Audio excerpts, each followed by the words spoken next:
You're listening to the Love Over Addiction podcast.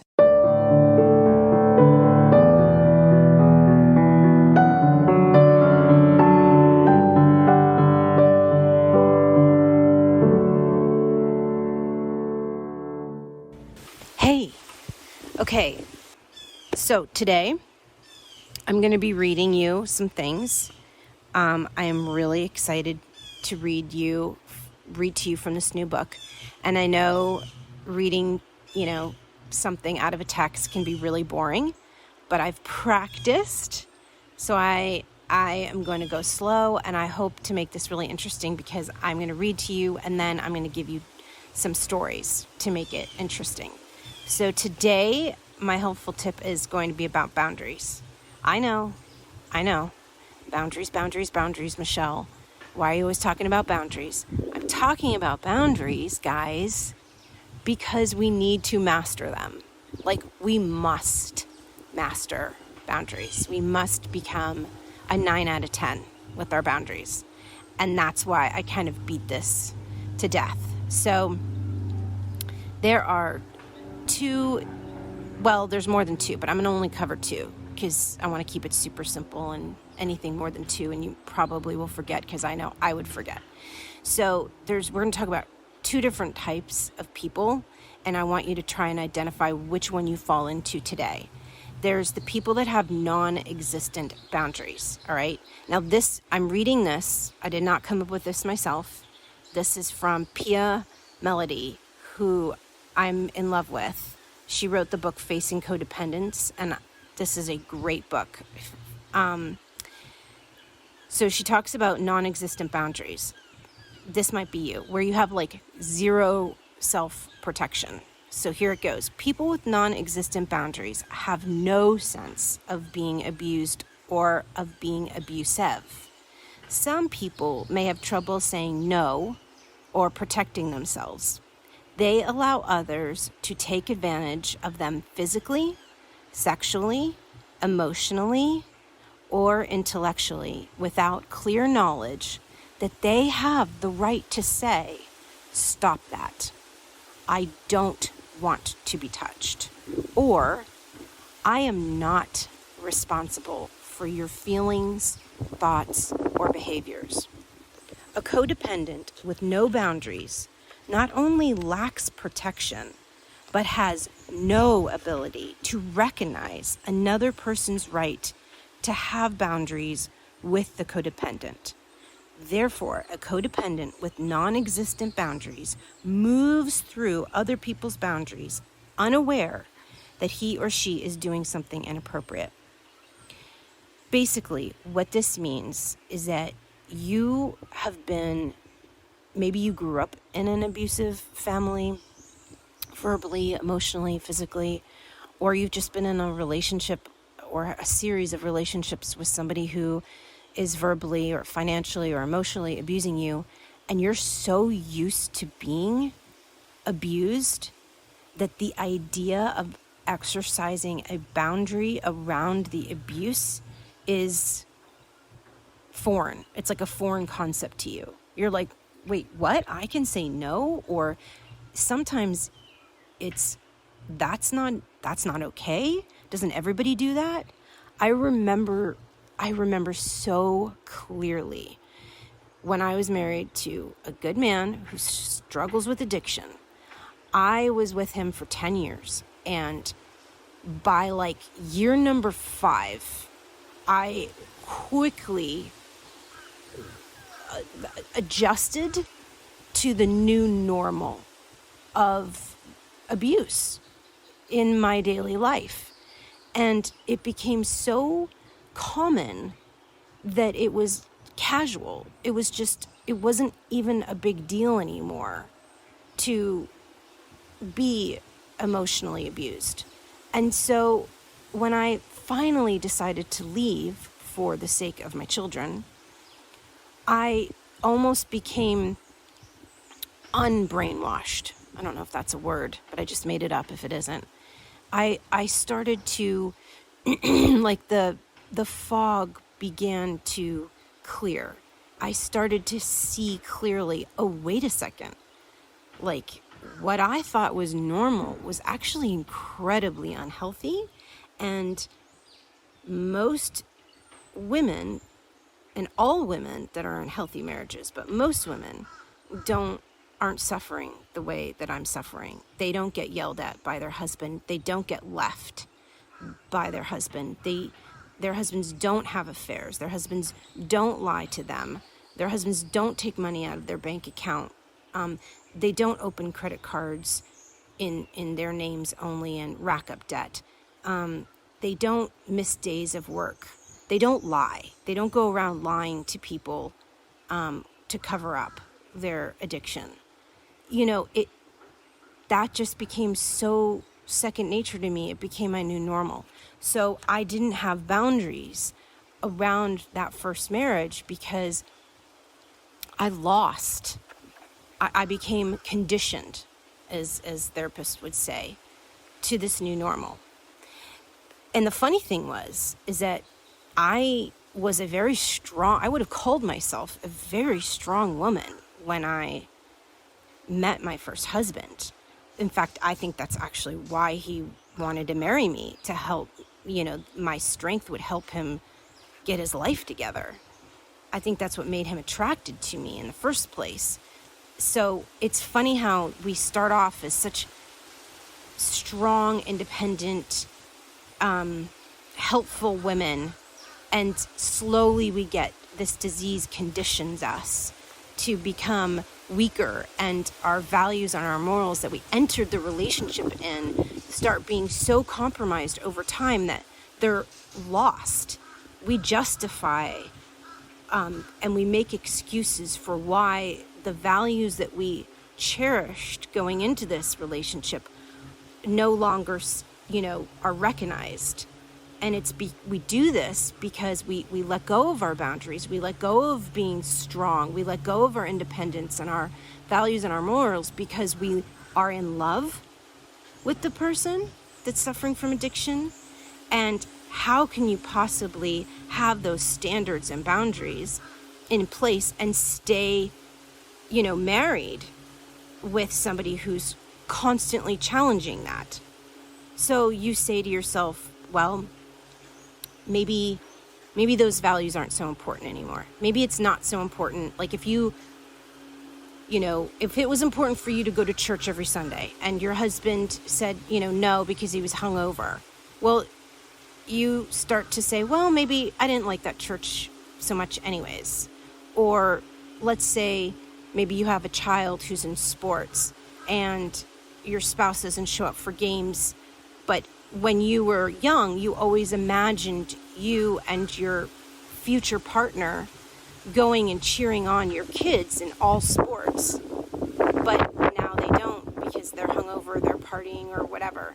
And you compromise that value. You justify. You say, well, they're tired and they've been working hard anyways and they'd just be grumpy. So it's really not that important to our child that they have both parents there. Right? Like you start making excuses, and that's a dangerous place to be at. And that's why when we say your work is your work, whether they get sober or not, this is part of your work, is reinstating your boundaries and reinstating your morals and your values and not settling for less. So that's number one. You can fall into that category where you've just lost your boundaries and you don't even recognize you have the right to exercise them. Or you can fall into this other category where you have a damaged boundary system and your boundary system has holes in it. So people with damaged boundary systems, Pia is writing in the book, can at times or with certain individuals say no, set limits, and take care of themselves. But at other times or with other people, they are powerless to set boundaries.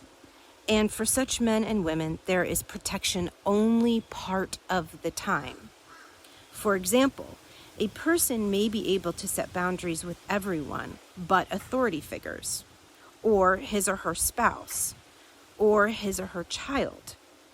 Or the person can usually set boundaries except when he or she is tired or sick or scared. Does that sound like you? Where, okay, maybe you've taken the boundary program and you've said, Michelle, I got it. I know my boundaries. I did all the worksheets. I've identified my boundaries. I am very clear on what they mean and what they are, because a lot of people are confused about what boundaries are. And I know what they are. I've identified them. And when I am feeling strong and when I am feeling secure and when I have taken care of myself, I can really stand strong in my boundary. But when I am challenged, or with certain people that I'm intimidated by, or maybe if you're just sick and tired or scared, you have holes in your boundaries, like Pia stated. So this is why, you guys, it is so important every day to exercise self-care. And I know self-care is such a buzzword right now, and I hate using buzzwords. I hate being trendy like that, but it does do an excellent job of summarizing very quickly all the ingredients one needs to care for oneself. So are you getting enough sleep? Are you doing a good enough job putting down your iPhone at night or your phone, turning off the lights, making a really dark room, investing in some, light out curtains, or I don't have curtains in my room yet. We're saving our money to get some because those curtains are expensive. But I bought like a $5 eye patch to put over my eyes so I can sleep in on weekends, because I have a really hard time sleeping in if there's light in the room. Are you making sure that your bedtime routine is nice and relaxing? Are you making sure the room is cold enough? Sleep is so important to your mental health. Are you trying the idea of meditation? I'm trying. I'm not great at it. I got to be honest. I have a little bit of a mind that wanders, but I'm trying meditation. Are you getting exercise? I am trying myself to exercise 6 days a week. I'm really trying to make a concerted effort for self-care, and I find exercise, I hate exercise, y'all know me, but I am trying a bunch of different stuff to see if there's anything that I like, and if not, I just force myself to do it anyways, because I know it settles me down and calms my anxiety or concerns for the day, and it helps me feel better. I know we're all busy. I get it, you guys. I work, I have kids, I understand. But we can be so much more happier and healthier all around as human beings if we prioritize this type of self-care. Those are the three. Also eating right, and not all the time, because I had a cookie for breakfast this morning. So, look, I'm like, my daughter bakes really good chocolate chip cookies, and they were just sitting there on the counter waiting for me when I walked downstairs this morning. And listen, coffees and cookies are delicious together. So yeah, are we going to be perfect about it? No, but I'm eating a veggie burger for lunch. So self-care in moderation, right? Self-care in moderation. And when we practice self-care, I think it's easier for us to implement our boundaries. We are more courageous. We are more healthy and solid. And you guys know this. I'm not telling you anything you don't know. You get it. When you are mentally present, it just makes life easier. It's less stressful, particularly when you love someone suffering from addiction. So are you practicing those things? And I promise if you do, I think the holes in your boundaries are going to be less. It will be less holy, your boundaries. Does that make sense? So also today, when you're listening to this, think about, is there anyone in your life that you do struggle setting boundaries with? Like, are there certain people? It can even be parents. She doesn't mention that, but it can also be parents that you're struggling with. So here's a story I promised you about a woman I know who exercised some great boundaries, and I was so impressed. I asked her if I could use it for the podcast. She said yes, because she's kind like that. So her husband doesn't suffer from addiction, but I still think we can learn from her. Her and her husband this past weekend got into a bit of an argument. Actually, it wasn't even an argument. He just hurt her feelings. And she is very mature and very wise and has grown significantly over the years. And so she can communicate her feelings without nagging or crying or screaming or, having a temper tantrum or passive aggressiveness and walking away and storming off or rolling her eyes with contempt. She's a very wise, mature woman. So she communicated to her husband and said, look, I love you, but what you just did hurt my feelings. And, I need you to help me figure this out. And then she got distracted. One of her kids called her away, she said, and she had to make breakfast. So she walked downstairs and started the day. And the whole day she went about, cleaning the kitchen. She did some vacuuming. She folded some laundry. She exercised, went for a walk, talked to a couple friends. But the whole time she was going about her day, she was waiting for her husband to actually think about this and come up to her, because he was in the wrong. I'm not just saying that 'cause she was my friend. He really was in the wrong.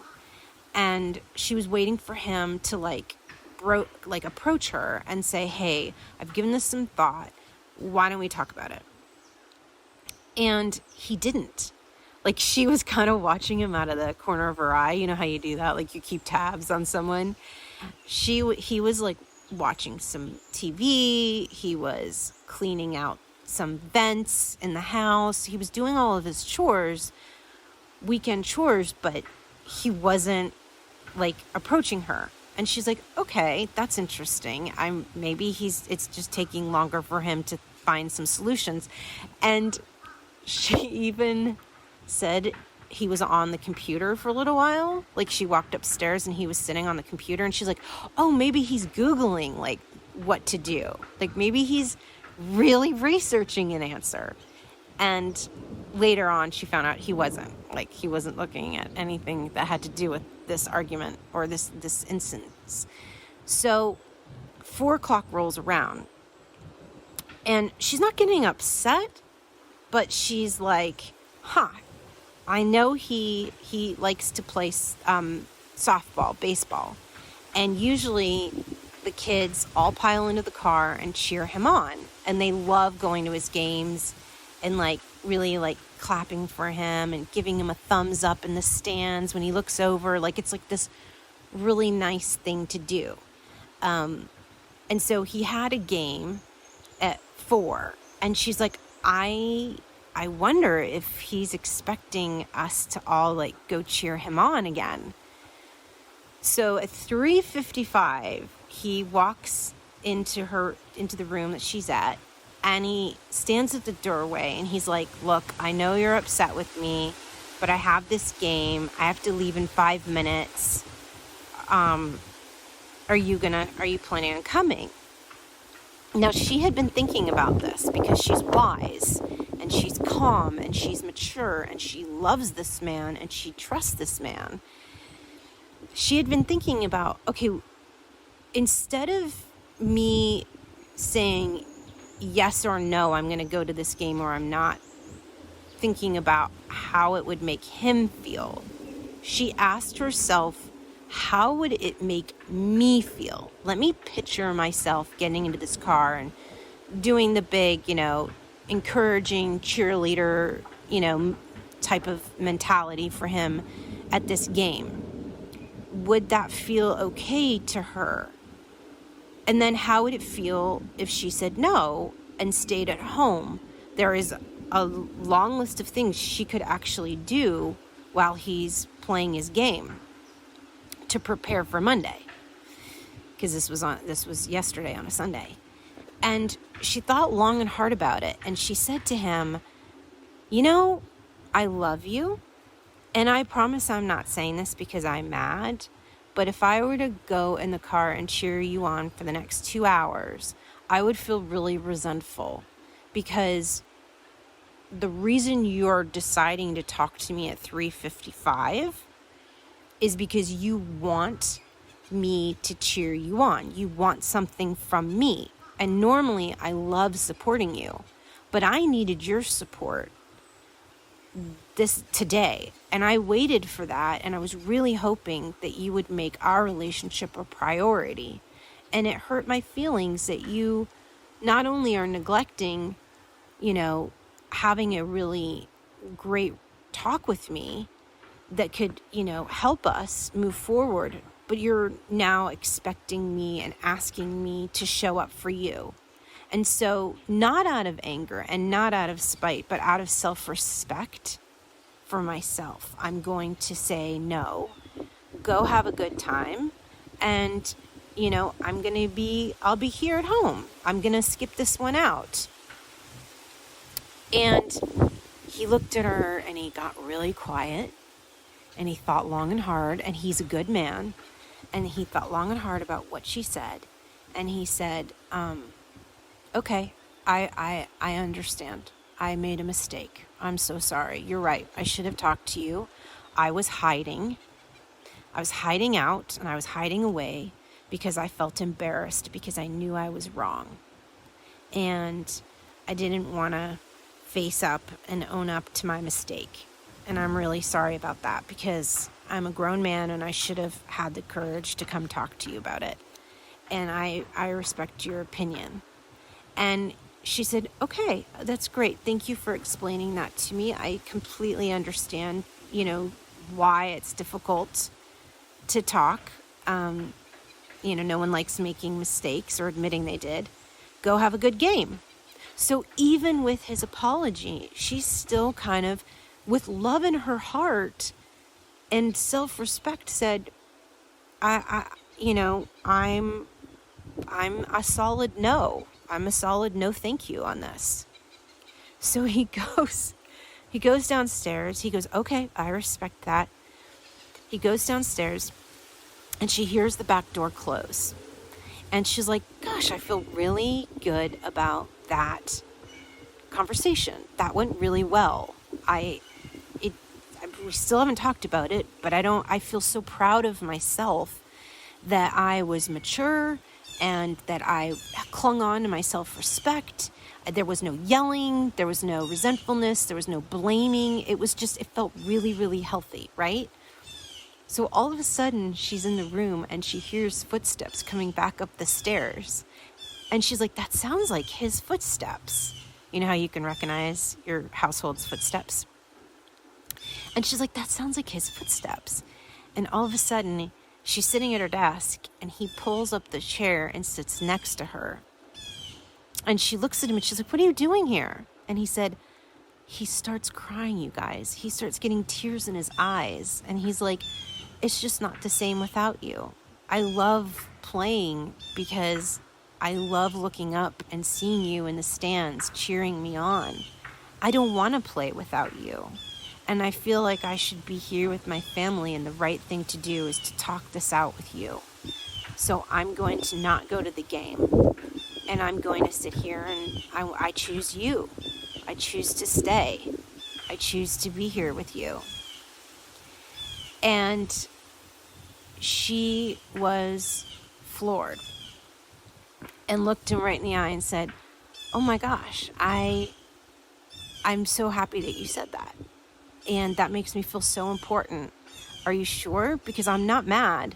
And he said, no, I'm not. I'm 1,000% sure. And he grabbed his phone and he was trying, there's a group chat, and he was trying to let the group chat know that he wasn't going to show up. And apparently there was like a few players that weren't going to show. And so they might not have been able to play the game. And he looked up at her and he said, okay, I'm going to ask you, what should I do? Because I'm now looking at the roster and I'm realizing that they're short many players. And if I don't show up, I just don't want to be viewed as being rude. So can you help me, like, should I go? Help me make the right decision here with this information. And she looked at him and she thought, what feels right for me right now? Like what, again, checking in. And she said, okay, let's go. I'll go with you. Let's get in the car. And she got in the car and she drove to the game, and it was a wonderful time.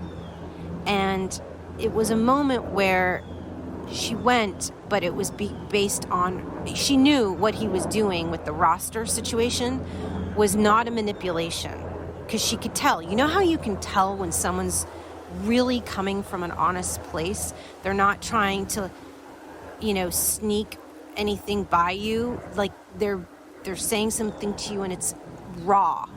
That's how she knew he was not being manipulative. So she got in the car and she went, and the whole time she felt so good about honoring her own choices, her own decisions, her own feelings.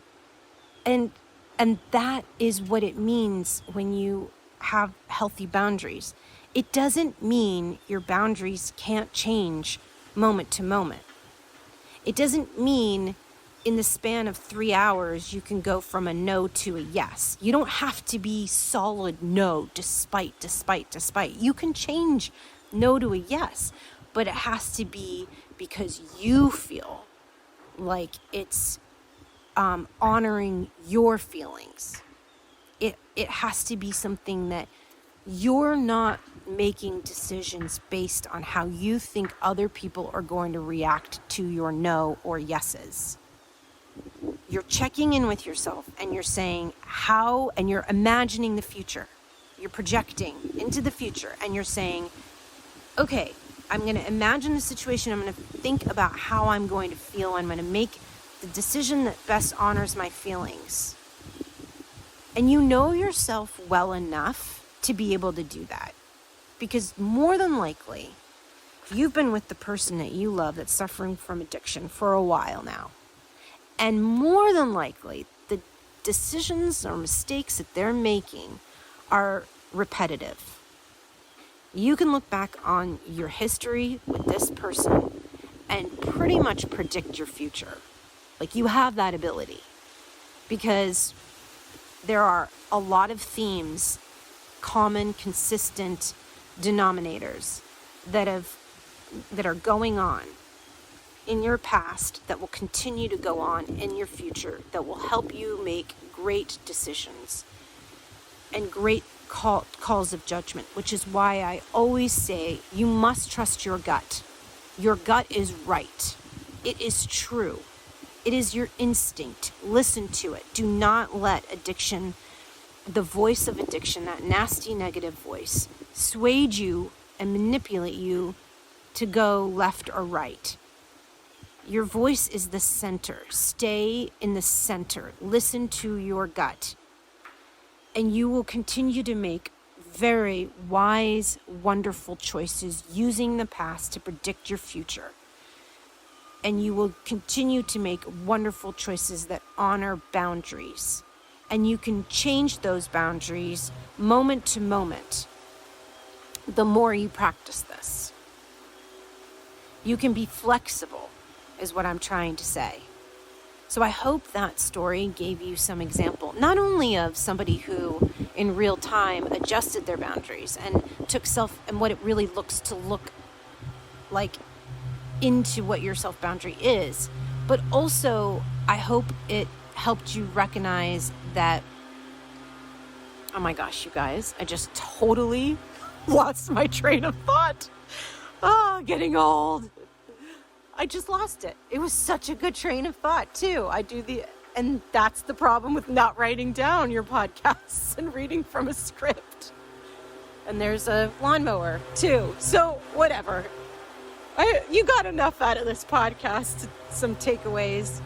So I love you all. Thank you for being flexible with the background noise and my inability to remember everything that I wanted to say.